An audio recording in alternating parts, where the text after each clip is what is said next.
He'd spent 5 years searching for his daughter in a city of 8 million people. Everyone told him to move on.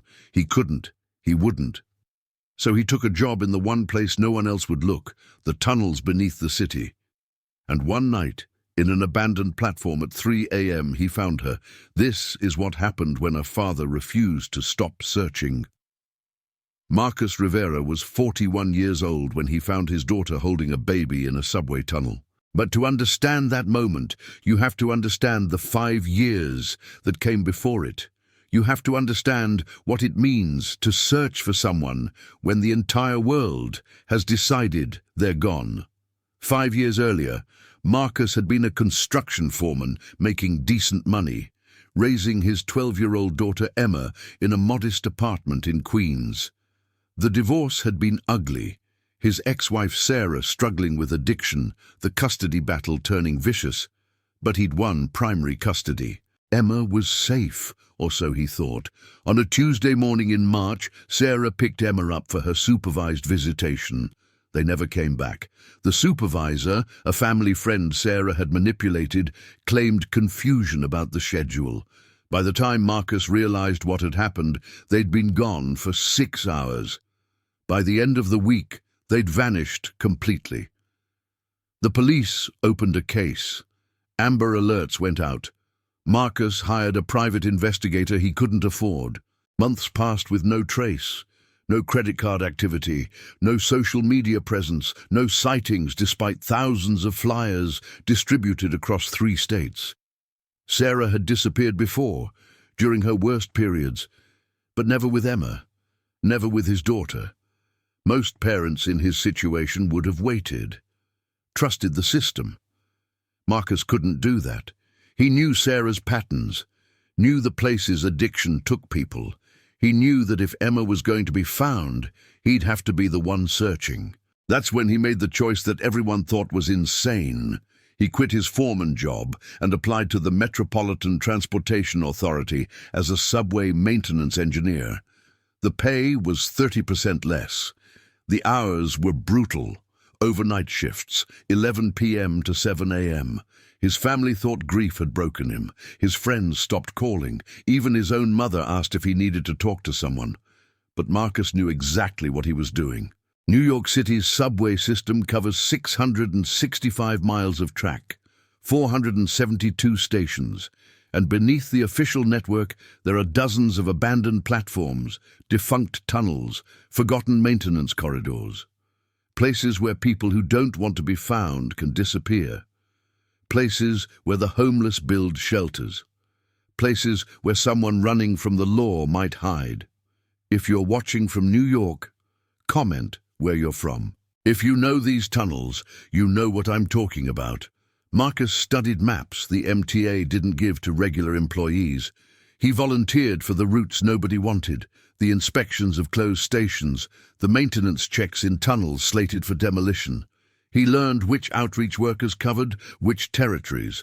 He printed new flyers every month with age-progressed photos of Emma, showing what she'd looked like at 13, at 14, at 15. His co-workers thought he was strange, too friendly, too interested in the homeless populations that sheltered in the system, too willing to work the worst shifts. They didn't know he was searching every single night, that every tunnel inspection was a search grid, that every conversation with an outreach worker was intelligence gathering. The first year was the hardest. Every girl he saw from a distance made his heart stop. Every brunette teenager, every flash of movement in the shadows. He'd approach them gently, always respectful, showing Emma's picture. Have you seen this girl? She'd be 13 now. Brown eyes, small birthmark on her left wrist. If you see her, please. Please tell her Daddy is looking for her. Most people ignored him. Some were kind, a few got angry, thought he was a creep, thought he was harassing homeless kids. He learned to read body language, to know when to approach and when to hang back. He learned the difference between someone running from family and someone running from danger. He learned that the invisible population living beneath the city had its own communication network, its own rules, its own hierarchy. By the second year, the outreach workers knew him by name. Maria, who worked the downtown tunnels, James, who covered the outer boroughs. They'd call him when they found teenage girls, even when they knew it wouldn't be Emma. They understood. Some of them were parents too. Marcus developed a routine. He'd start his shift with the official inspection route, whatever the MTA assigned him.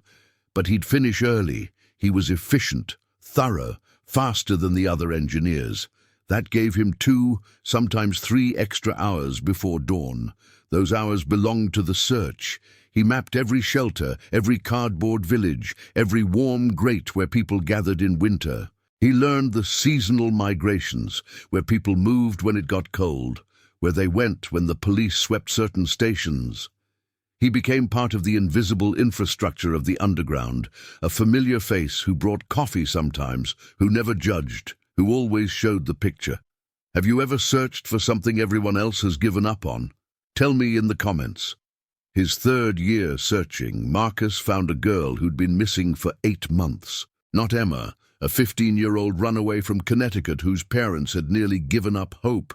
He'd spotted her in an abandoned platform near Canal Street, recognized her from a flyer he'd seen months earlier.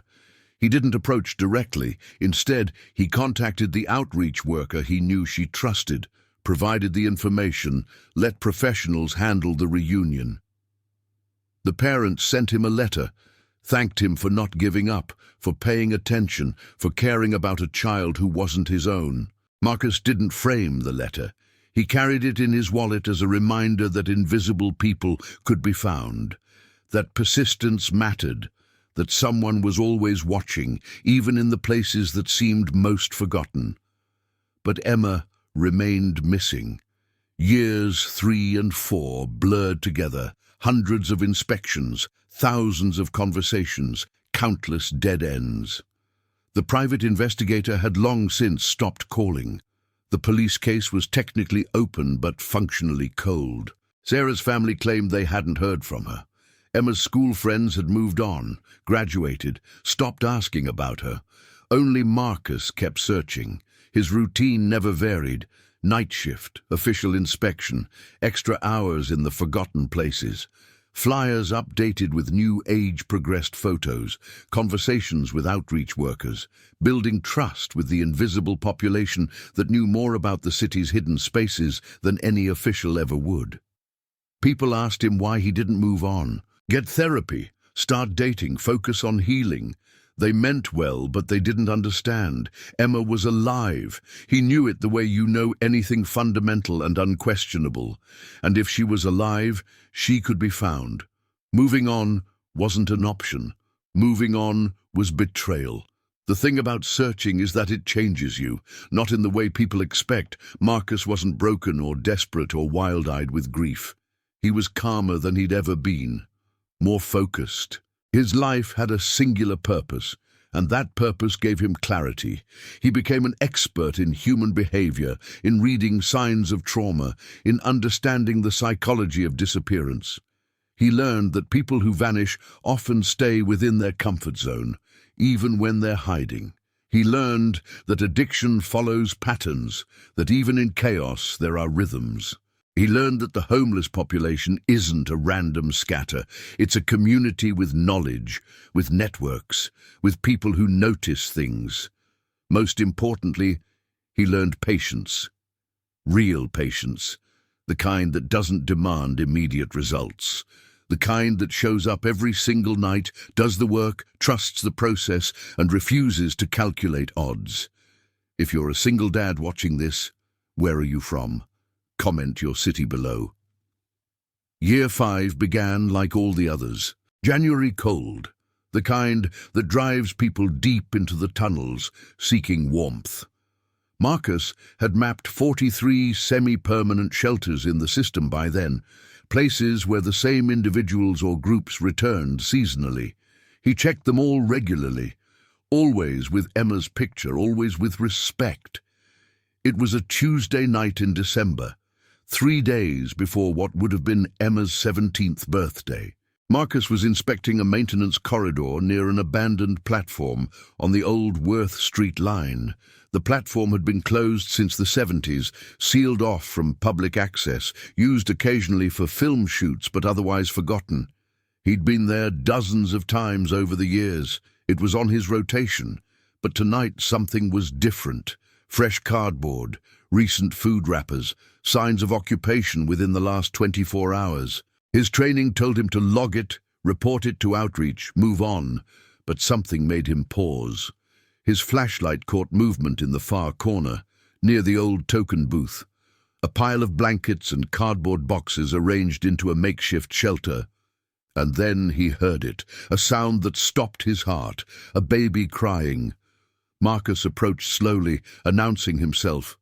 He'd learned long ago that surprising people in the tunnels could be dangerous. He called out gently, identified himself as MTA Maintenance, said he wasn't there to cause trouble. The crying stopped. He heard whispered shushing. Then a voice, young and female and terrified, said, "Please don't call the police." He stopped walking, kept his flashlight pointed at the ground, not at the shelter. He said, "I'm not here to call anyone. I just heard the baby. Are you okay? Do you need help?" There was a long silence. Then the voice said, "We're fine. Please just go." Something in that voice, something familiar in the cadence, the tone. Marcus felt electricity run through his entire body. He said very carefully, "I'm going to come closer, just so I can see that you're safe. Is that okay?" No response. He took 3 steps forward, angled his flashlight toward the shelter, and that's when he saw her. A teenage girl, maybe 16 or 17, huddled in a sleeping bag with an infant in her arms. Thin face, hollow eyes, long brown hair, matted and dirty. She was staring at him with absolute terror, holding the baby closer, clearly preparing to run. Marcus looked at her left wrist, at the birthmark shaped like a crescent moon, the birthmark he'd memorized on a 12-year-old girl 5 years ago. His voice came out as a whisper. "Emma?" The girl's face transformed. Terror became confusion, became recognition, became something Marcus couldn't name. Her mouth opened, closed. Tears started streaming down her face. She said, "Daddy?" And Marcus Rivera, who'd searched for 5 years through 665 miles of tunnel, who'd worked every overnight shift and talked to every outreach worker and never stopped believing, fell to his knees and started sobbing. Have you ever witnessed a miracle that was actually the result of someone refusing to quit? Tell me about it. The first few minutes were incoherent. Emma crying, Marcus crying, both of them trying to speak through tears and shock. The baby, a girl maybe 3 months old, started crying again, and Emma instinctively rocked her, soothing her even in the chaos of the moment. Marcus couldn't process it. His daughter, here, in the tunnel he'd inspected 40 times over 5 years, holding a baby, alive, terrified but alive. He didn't ask questions immediately. His training with the outreach workers kicked in, stabilize first, gather information later. He took off his MTA jacket and wrapped it around Emma's shoulders. He asked if she was hurt, if the baby was okay, if they needed medical attention. Emma shook her head, still crying, still staring at him like he might disappear. Finally she said, "How did you find me?" And Marcus almost laughed. He said, "Baby girl, I never stopped looking. I've been searching every night for 5 years. I took this job so I could search. I've been in this tunnel 40 times. Emma's face crumpled. She said, "I didn't know. I thought you'd stopped. I thought you didn't want me anymore." That sentence broke something in Marcus. He moved closer, slowly, asking permission with his eyes. Emma nodded. He wrapped his arms around her and the baby, holding them both, feeling his daughter's heartbeat, trying to convince himself this was real. Between sobs, the story came out. Fragments at first, then more coherent as the shock began to settle. Sarah had taken Emma to Philadelphia, then Baltimore, then back to New York. She'd told Emma that Marcus didn't want her, that he'd signed away custody, that he'd started a new family. Emma, 12 years old and confused, had believed her mother. They'd moved constantly, shelters, motels, friends' couches. Sarah's addiction had gotten worse. By the time Emma was 14, they were homeless more often than not. Sarah would disappear for days, leaving Emma alone. Emma learned to survive, where to get food, how to stay invisible, which adults to trust and which to avoid. When Emma was 15, she'd met a boy, older, 19. He'd seemed kind at first, protective. He'd promised to take care of her. By the time she realized what he actually wanted, she was pregnant. She'd tried to leave him. He'd threatened her, said he'd find her mother, hurt her. Emma had run anyway, 8 months pregnant, nowhere to go, too ashamed to ask for help. She'd thought about finding Marcus, but Sarah's voice was in her head. He doesn't want you. He abandoned you. You're nothing to him now. The baby had been born in a hospital. Emma had gone to the emergency room when labor started, given a fake name, left as soon as she could walk. She'd been living in the tunnels for 3 months. She knew them from the time Sarah had sheltered there. She'd been moving between locations, trying to stay warm, keep the baby safe. And tonight, of all nights, she'd chosen this abandoned platform. Because it was deep enough to be warm. Because she'd remembered it from years ago. Because she was desperate and exhausted and running out of options. Know a single dad with a story like this? Send it to us. Include his city in the message. Marcus listened to all of it. Every word, his heart breaking and healing simultaneously. When Emma finished, she looked at him with desperate eyes and said, "I'm sorry. I'm so sorry I believed her. I should have known you'd look for me."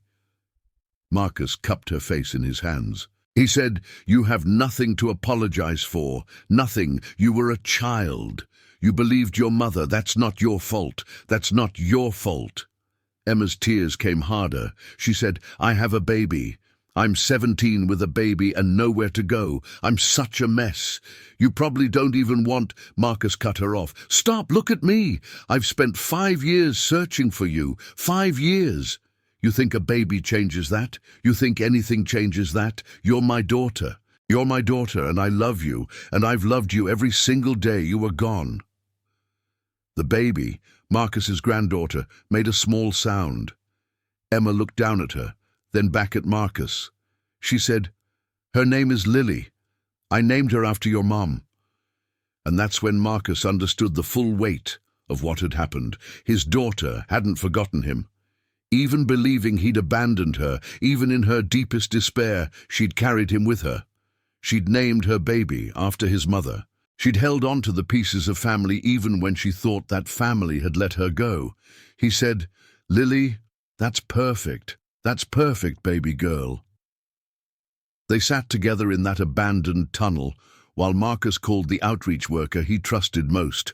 Maria arrived within 30 minutes. She'd worked with Marcus for 4 years, knew about Emma, understood the situation immediately. She brought blankets, food, and the kind of calm competence that comes from years of crisis work. Marcus didn't call the police. Not yet. Emma was terrified of the system, terrified she'd lose the baby, terrified of what might happen if authorities got involved. Maria helped him understand the right sequence.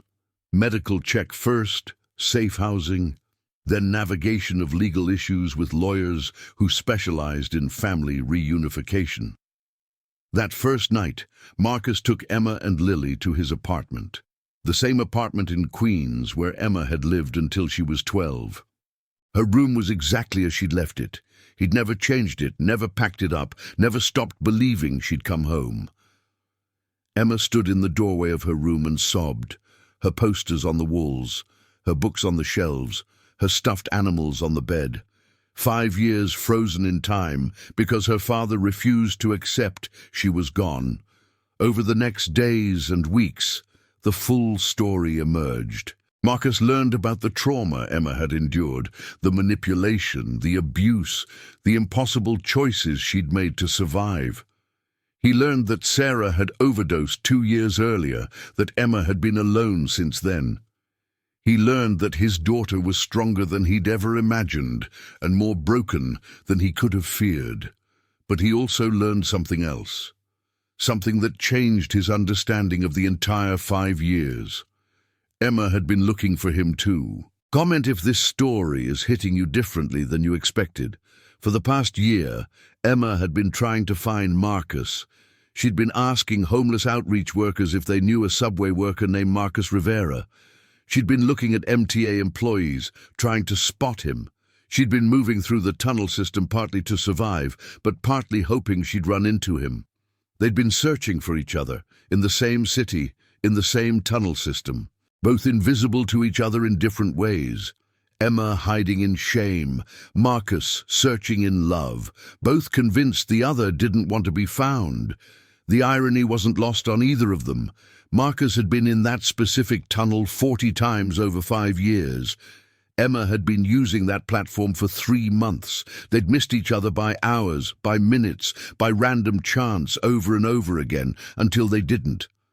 Marcus would later tell the outreach workers that it wasn't coincidence, that the universe doesn't work that way, that 5 years of faithful searching creates its own probability, that love, real love, the kind that shows up every single night regardless of odds, eventually intersects with grace. The legal process was complicated. Marcus had to re-establish custody, navigate Emma's emancipated minor status, deal with questions about Lily's father. But he had resources now. The family reunification organizations he'd worked with for years, the lawyers who'd heard about his case, the community of people who'd watched him search and wanted to help. Emma started therapy, twice a week at first, then more frequently as the trauma began to surface. She had PTSD, anxiety, depression, all the predictable consequences of what she'd endured. But she also had something else. She had a father who'd never stopped looking, who'd literally reorganized his entire life around finding her, whose love was so undeniable that it rewrote her understanding of her own worth. Lily thrived.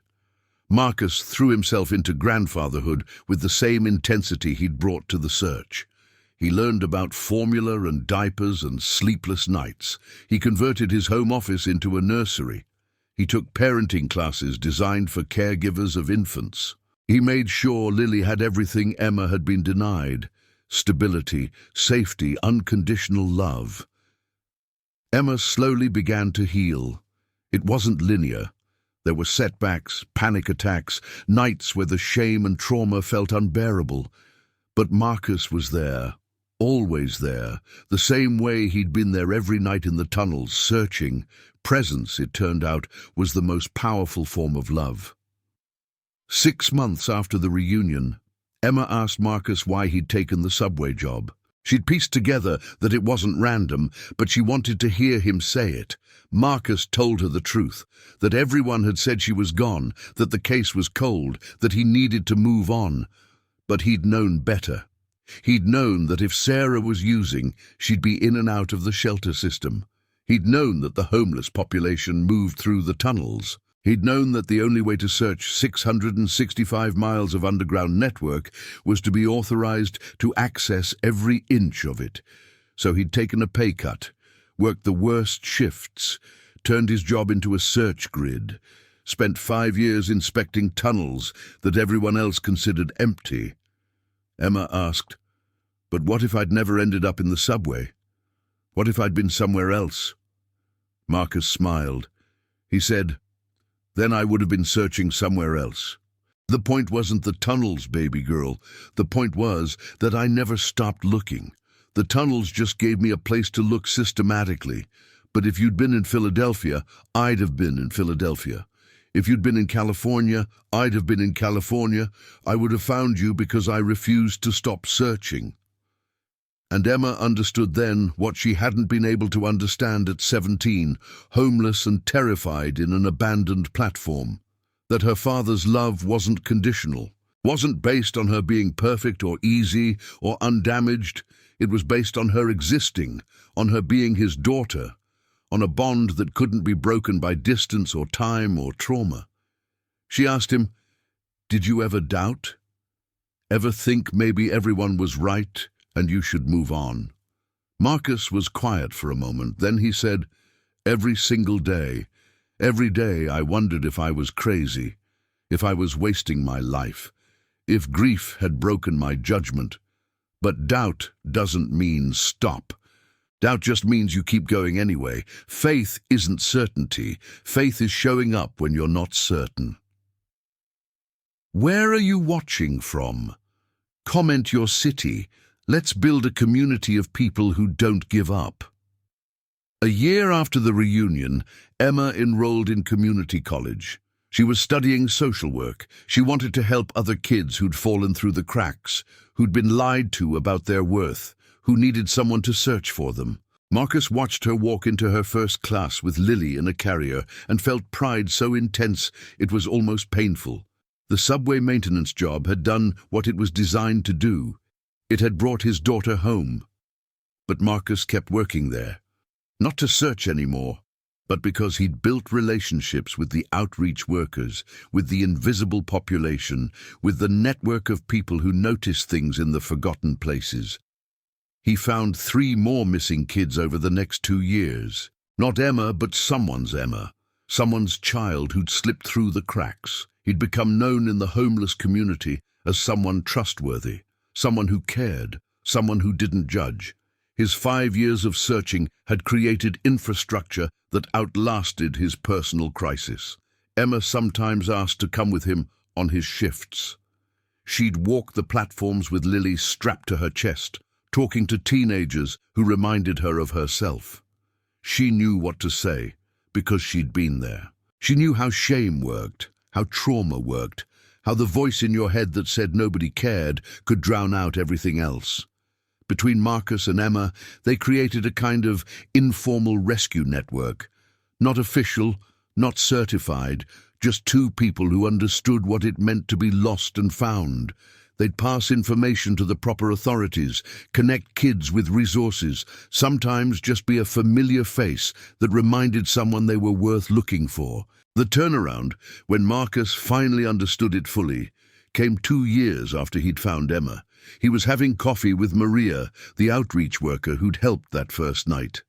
She said something that reframed everything. She said, "You know what was different about you? All those years you were searching." Marcus shook his head. Maria continued, "Most parents who lose kids are waiting to be found. They put up flyers and talk to police and hope someone brings their child back to them. You never waited. You went looking. You didn't trust the system to care as much as you did. You became the system." And Marcus realized she was right. He hadn't been a desperate father hoping for rescue. He'd been a strategic father who understood that the people with the most motivation to search are the people who have the most to lose. He'd taken control of the one thing he could control, his own effort, his own presence, his own refusal to accept defeat. The subway system hadn't swallowed his daughter. It had been the grid that brought her back. The job everyone thought was crazy had been the most rational decision he'd ever made. And the 5 years everyone called obsessive had been 5 years of laying groundwork for the moment when grace and preparation would intersect. Emma told him once, "You know what the hardest part was? Believing Mom when she said you didn't want me. Because part of me always knew it wasn't true. But I was so young, and she was so convincing, and after a while it was easier to believe the lie than to hope for something better." Marcus asked, "What changed? What made you start looking for me?" Emma's answer was simple. "Lily, when she was born, I understood for the first time what you must have felt. I looked at her and knew I'd do anything, anything, to keep her safe. And I realized that's what you must have felt about me, that you couldn't have just stopped caring. It wasn't possible." Becoming a parent herself had given Emma the decoder key to her father's love. She'd felt it activate in her own body, the fierce, unconditional, relentless drive to protect.